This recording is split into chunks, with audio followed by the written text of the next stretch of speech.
Good morning. আমি আজকে সকালবেলা উঠে পড়েছি।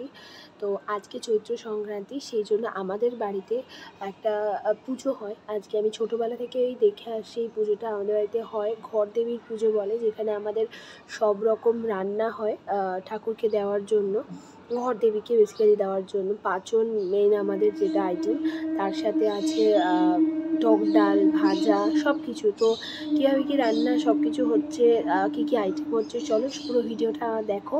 আর আমার চ্যানেলটা ভালো লাগলে একটু লাইক কমেন্ট সাবস্ক্রাইব করে দিও। তো এই যে দেখো, সব রকম সবজি এখানে কেটে রাখা হয়েছে। তো এগুলো সব ভাজায় যাবে। এই যে মা অলরেডি রান্না করা শুরু করে দিয়েছে। তো আমার একটু আসতে দেরি হয়েছিল বলে মা এখানে টক ডালটা আর চাটনিটা আগেই করে ফেলেছিল। তারপরে আমাকে মা বলল যে এই যে মটর ডালটা একটু বেটে দেওয়ার জন্য ব্লেন্ডারে, কারণ আমাদের যে লাবড়ার পাচনটা হয় সেখানে মেন হলো এই ডালের বড়াটা দিয়েই পাচনটা হয়। তো তার জন্য আমি মিক্সারে এই যে ডালটা দেখো বাটা হয়ে গেছে। তারপরে মা এখানে সব সবজিগুলো এক এক করে ভেজে নিচ্ছিল। তারপরে এখানে যে লাবড়াটা হবে তার যে সবজিগুলো মা এক এক করে প্রত্যেকটা ভেজে রেখে দিয়েছিল। আর এখানে কুমড়ো আর ঝিঙেটা ভাজা চলছে। তার সাথে সাথে এদিকে আমাদের ভাতও রেডি হচ্ছে। তো অনেকক্ষণ ধরেই রান্নাবান্না আজকে সকালবেলা থেকেই হচ্ছিল। তো তার ফাঁকে আমি এবার চলে গেলাম একটু দোকানে নিজের জন্য কেনাকাটা আর একটুখানি মিষ্টি আনার জন্য। তারপরে এখানে ভাজা মশলা রেডি হয়ে গেছে। এবার ইঁচড়টাকে ভাপিয়ে নেওয়া হচ্ছে। তো ইঁচড়টা যেহেতু হতে একটু টাইম লাগে, তার জন্য এটাকে অনেকক্ষণ ধরে ভাপিয়ে নেওয়া হবে। নুন আর হলুদ দিয়ে এটাকে কিছুক্ষণ নাড়াচাড়া করার পরে এটাকে কিছুটা গ্যাসে লো ফ্লেমে দিয়ে রান্নাটা করতে হবে।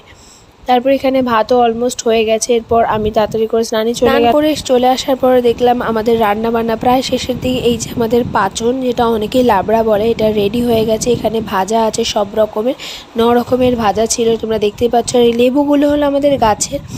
এখানে আমি বাটি বাটি করে সুন্দর করে ঠাকুরের জন্য বেড়ে রেখে দিয়েছিলাম। এটা বড়া যে ডালটা আমি করেছিলাম, এখানে আছে ঘি, জল, নুন, মিষ্টি। তো এই যে আমাদের পুজোটা, এটা বেসিক্যালি কোনো ঠাকুরের সামনে হয় না, আমাদের ঘরেই হয়। মা এখানে সুন্দর করে আরতি করে দিচ্ছিলেন। তো তারপরে আমরা সবাই মিলে ঠাকুরকে প্রণাম করে দরজা বন্ধ করে দিলাম। তারপরে এখানে দিয়ে ঠাকুরের দরজাটা খুলে দিচ্ছে। তারপরে মা এখানে প্রণাম করেছে। আমরা প্রত্যেকে একে একে প্রণাম করার পরে মা এখানে আমাদেরকে বললো যে চলো এবার আমরা খাওয়া দাওয়া রেডি করি। তো আজকের দিনের যে খাওয়া দাওয়াটা সত্যি অপূর্ব হয়, কারণ ঠাকুরের ভোগের প্রসাদ সত্যিই সুন্দর হয়। তো আমরা 4 জনের খাওয়া দাওয়া আমাদের কমপ্লিট। তো ব্লগটা এইটুকুই। ভালো লাগলে চ্যানেলটা লাইক কমেন্ট সাবস্ক্রাইব করে